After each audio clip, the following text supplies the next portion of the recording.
नमस्कार। आप सभी का स्वागत है आपके अपने YouTube चैनल AB 97 क्लासेस में। आज की इस वीडियो में हम पॉलिटिकल साइंस का नंबर 4 मॉक टेस्ट लेकर हम आए हैं। आज के इस सेशन को हम शुरू करते हैं। ये जो सेशन है हम HSSC Haryana staff selection commission के द्वारा जो CAT एग्ज़ाम लिया जा रहा है उसके लिए हम मॉक टेस्ट लेकर आते हैं। ये मॉक टेस्ट हमारा पॉलिटिकल से संबंधित जो MCQ है वो हम इसमें करेंगे। जो भी साथी है इस YouTube चैनल पे पहली बार आए हैं तो इस YouTube चैनल को सब्सक्राइब जरूर करें। और आज के इस मॉक टेस्ट को हम शुरू करते हैं। नंबर 1 क्वेश्चन है 31 हमारा क्वेश्चन है कि निम्नलिखित में से कौन सा कथन संविधान सभा के विषय में सत्य नहीं है। कि इसमें कौन सा कथन है जो संविधान सभा के विषय में सत्य है वो नहीं है। इसमें क्या है, गलत बात बताई गई है।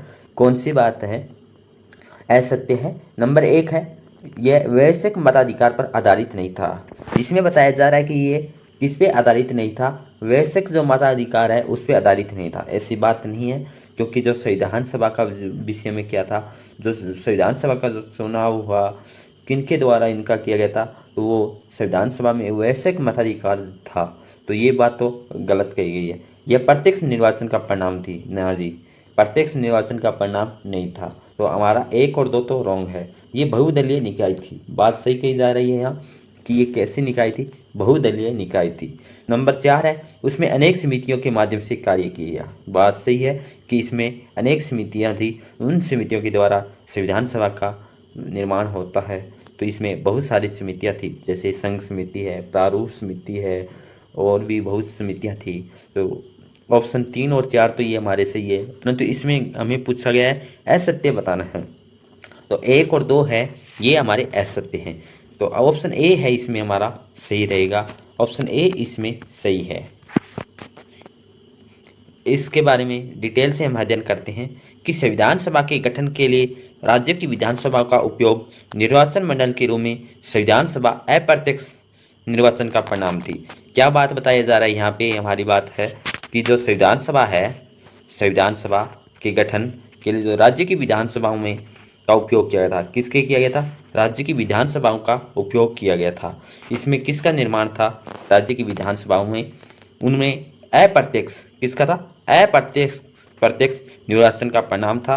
और ये निर्वाचक प्रारंभिक राज्य विधानमंडलों का स्तर पर मताधिकार प्रणाली के द्वारा किया गया था। इसमें हमें बताया जा रहा है कि अप्रत्यक्ष जो निर्वाचन का प्रयोग किया गया था और संविधान सभा ने अनेक दलों के लोग शामिल थे। इसमें संविधान सभा में कौन थे, बहुदलीय थी और सभा में अपने कार्यों का संचालन करने के लिए अनेक समितियों का गठन किया गया था। नेक्स्ट क्वेश्चन है हमारा, क्वेश्चन की ओर बढ़ते हैं कि क्वेश्चन नंबर 32 है निम्नलिखित में से संविधान के बारे में गलत कथन कौन सा है। संविधान के बारे में क्या बताया जा रहा है कि गलत कथन है वो कौन सा है। इसने बड़ी संख्या में समितियों की मदद से काम किया, कि इसमें है बड़ी समितियों की मदद से काम किया था और उनमें से प्रारूप समिति सबसे महत्वपूर्ण थी। प्रारूप समितियों बहुत ही महत्वपूर्ण थी, सबसे बहुत ही इम्पोर्टेंट बात थी कि ये हमारा है जो ऑप्शन ए है ये हमारा सही है, ये गलत नहीं है। इसमें बहुत सारी समितियां थी और इन समितियों ने सबसे महत्वपूर्ण उनमें प्रारूप समिति, प्रारूप समिति के अध्यक्ष कौन थे, भीमराव अंबेडकर थे। अल्पसंख्यक समुदाय जैसे ईसाई, एंग्लो इंडियन, पारसियों की सभी में पर्याप्त प्रतिनिधित्व दिया था, कि इन्होंने है प्राप्त रूप से इन्होंने प्रतिनिधित्व है वो दिया था। कौन कौन थे, एंग्लो इंडियन थे, पारसियों और अल्पसंख्यक समुदाय थे। 3 हमारा है ऑप्शन सी, कि इसमें कि इसका निर्वाचन सार्वभौमिक वैश्विक मताधिकार के आधार पर किया गया था। इसमें जो निर्वाचन है किसके आधार पर किया गया था, सार्वभौमिक वैश्विक मताधिकार के आधार पर किया गया था। ऑप्शन डी है इसकी चुनाव प्रक्रिया 1935 के अधिनियम के और 30 अनुसूची पर आधारित थी और कर, संपत्ति और शैक्षणिक योग्यता के कारण मताधिकार सीमित था। तो इसमें है कौन सा कथन है वो गलत है।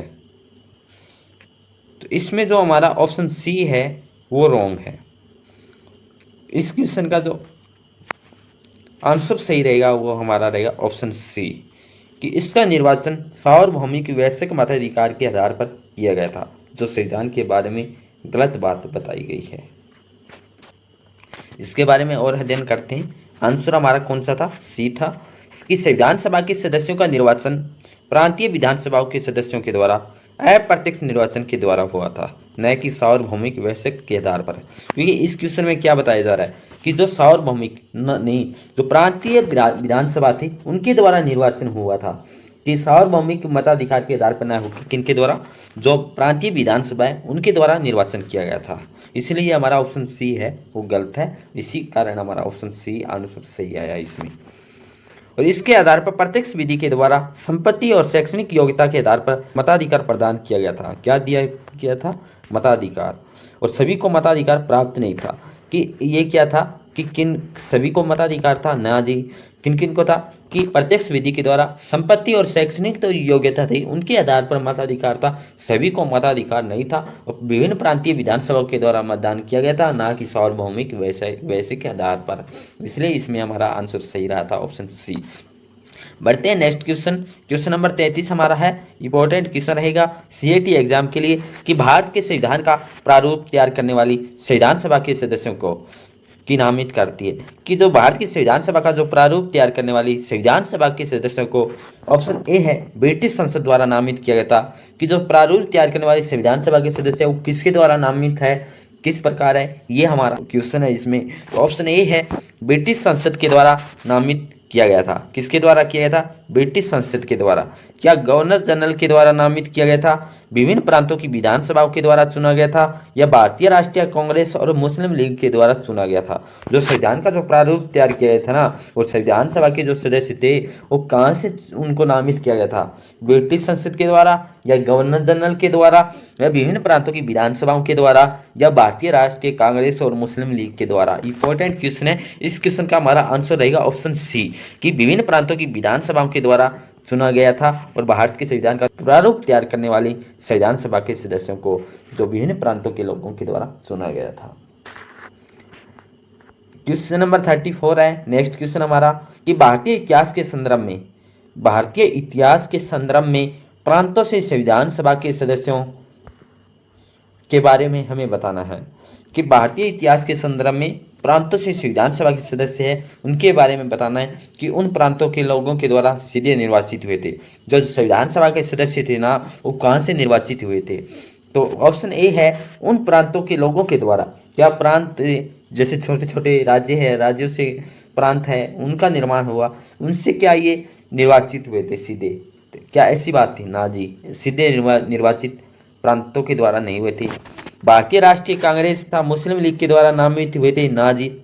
जो संविधान सभा के सदस्य थे ना तो राष्ट्रीय कांग्रेस ना मुस्लिम लीग के अधिवेशन से जो कोई समुदाय है उनके द्वारा नामित हुए, ऐसी कोई बात नहीं थी। ऑप्शन सी है विभिन्न प्रांतीय विधानसभाओं के द्वारा निर्वाचित हुए थे। जी हाँ, ये इसी क्वेश्चन का जो हमारा आंसर सही रहेगा ऑप्शन सी, क्या विभिन्न प्रांतीय विधानसभाओं के द्वारा निर्वाचित हुए थे। ऑप्शन डी था सरकार द्वारा संवैधानिक मामले में उनके लिए। ना जी, ऐसी कोई बात नहीं थी। तो इसका जो हमारा आंसर सही आया ऑप्शन सी। क्वेश्चन नंबर है 35 हमारा। बढ़ते हैं नेक्स्ट क्वेश्चन की तरफ। संविधान सभा में सदस्यों का चुनाव कैसे हुआ था? ऑप्शन ए है सीधे जनता के द्वारा, ऑप्शन बी है भारतीय राष्ट्रीय कांग्रेस के नामांकन के द्वारा, ऑप्शन सी है भारतीय राज्यों के शासकों से नामांकन के द्वारा, या ऑप्शन डी है प्रांतीय विधानसभाओं के द्वारा। तो इसमें जो हमारा आंसर सही रहेगा ऑप्शन डी। जो संविधान सभा में जो सदस्यों का चुनाव हुआ था वो हुआ था विभिन्न प्रांतीय विधानसभाओं के द्वारा। क्वेश्चन नंबर नेक्स्ट है हमारा 36।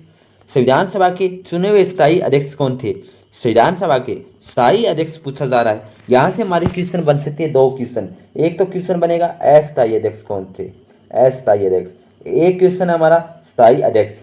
तो स्थायी अध्यक्ष इसमें कौन थे? तो इसमें जो हमारा आंसर सही रहेगा वो रहेगा ऑप्शन सी, स्थायी अध्यक्ष डॉक्टर राजेंद्र प्रसाद। जो अस्थायी अध्यक्ष कौन थे? वो थे सच्चिदानंद सिन्हा थे, वो हमारे अस्थायी अध्यक्ष थे, जबकि डॉक्टर राजेंद्र प्रसाद थे वो हमारे स्थायी अध्यक्ष थे। इसके बारे में हम अध्ययन करते हैं डिटेल से कि 9 दिसंबर 1946 को संविधान सभा की प्रथम बैठक की अध्यक्षता अस्थायी अध्यक्ष कौन थे? डॉक्टर सच्चिदानंद सिन्हा के द्वारा की गई थी। कौन थे? कब हुई थी संविधान सभा की प्रथम बैठक? 9 दिसंबर 1946 को। अस्थायी अध्यक्ष कौन थे? तो वो थे डॉक्टर सच्चिदानंद सिन्हा के द्वारा। फिर दूसरी बैठक कब होती है? 2 दिन के बाद 11 दिसंबर 1946 को। संविधान सभा की जो स्थायी अध्यक्ष कौन बने थे? डॉक्टर राजेंद्र प्रसाद को संविधान सभा के स्थायी अध्यक्ष चुना गया था। क्वेश्चन नंबर हमारा है 37। संविधान सभा की प्रथम बैठक की अध्यक्षता किसके द्वारा की गई थी? इंपॉर्टेंट क्वेश्चन है हमारा इसमें कि संविधान सभा की जो प्रथम बैठक थी उसकी अध्यक्षता किसके द्वारा की गई थी? डॉक्टर भीमराव अंबेडकर के द्वारा, डॉक्टर राजेंद्र प्रसाद के द्वारा, डॉक्टर सच्चिदानंद सिन्हा के द्वारा या मौलाना अब्दुल कलाम आज़ाद के द्वारा? इसमें जो हमारा सही आंसर रहेगा वो रहेगा ऑप्शन सी। जो 9 दिसंबर 1946 को संविधान सभा की प्रथम बैठक होती है उसमें जो अध्यक्षता की गई थी वो की गई थी डॉक्टर सच्चिदानंद सिन्हा के द्वारा, जो क्या हुए थे? अस्थायी अध्यक्ष हुए थे। क्या थे? अस्थायी अध्यक्ष। और स्थायी अध्यक्ष कब बने थे? डॉक्टर राजेंद्र प्रसाद। कब बने थे? 11 दिसंबर 1946। कब हुए थे? 11 दिसंबर 1946 को। क्वेश्चन नंबर हमारा है 38 कि भारतीय संविधान सभा के उद्घाटन अधिवेशन की अध्यक्षता की गई थी। भारतीय संविधान सभा के उद्घाटन या अधिवेशन की जो अध्यक्षता है किसके द्वारा की गई थी? इसमें ऑप्शन ए है डॉक्टर राजेंद्र प्रसाद के द्वारा, ऑप्शन बी है डॉक्टर सच्चिदानंद सिन्हा के द्वारा, ऑप्शन सी है डॉक्टर भीमराव अंबेडकर के द्वारा, ऑप्शन डी है 19 नवंबर 1949 को। ये क्या है? उद्घाटन अधिवेशन की अध्यक्षता पूछी जा रही है, ना कि इसकी तारीख। तो सी है हमारा, वैसे भी डी ऑप्शन वैसे भी हमारा रॉन्ग है। तो इसके उद्घाटन की अध्यक्षता की गई थी वो की गई थी ऑप्शन बी हमारा आंसर सही रहेगा, डॉक्टर सच्चिदानंद सिन्हा के द्वारा। नेक्स्ट 39 कि भारत की संविधान निर्मात्री सभा के अध्यक्ष कौन थे? भारत की जो संविधान निर्मात्री सभा के अध्यक्ष कौन थे? ऑप्शन ए है doctor Rajendra Prasad, option B है doctor Bhimrao Ambedkar, option C है श्री राम, ऑप्शन डी है पंडित जवाहरलाल नेहरू। इसमें जो हमारा आंसर सही रहेगा वो रहेगा ऑप्शन ए, डॉक्टर राजेंद्र प्रसाद है। इस क्वेश्चन का हमारा आंसर सही रहेगा। जो भारत की संविधान निर्मात्री सभा के अध्यक्ष थे वो थे डॉक्टर राजेंद्र प्रसाद। क्वेश्चन नंबर 40 है हमारा, स्वतंत्र भारत की संविधान सभा के अध्यक्ष कौन थे? स्वतंत्र भारत की संविधान सभा के अध्यक्ष कौन थे? कौन सा आंसर हमारा सही है? Doctor Bhimrao Ambedkar, option B doctor Rajendra Prasad, option C Rajagopalachari, option D K M Munshi. इसमें जो हमारा सही आंसर रहेगा वो रहेगा option B doctor Rajendra Prasad. आज की इस क्लास में हमने जो पॉलिटिकल साइंस से संबंधित इंपॉर्टेंट क्वेश्चन थे वो हमने मॉक टेस्ट के तौर पे हमने यहाँ डिस्कशन किए हैं। तो हर डेली हम पॉलिटिकल साइंस का मॉक टेस्ट लेकर आ रहे हैं सीईटी एग्ज़ाम के लिए, जिससे हमें, क्योंकि सीईटी एग्ज़ाम में 4 या 5 क्वेश्चन हमारे पॉलिटिकल साइंस से पूछे जाएंगे, तो ये क्वेश्चन हम मॉक टेस्ट के तौर पे हम यहाँ डिस्कशन करेंगे।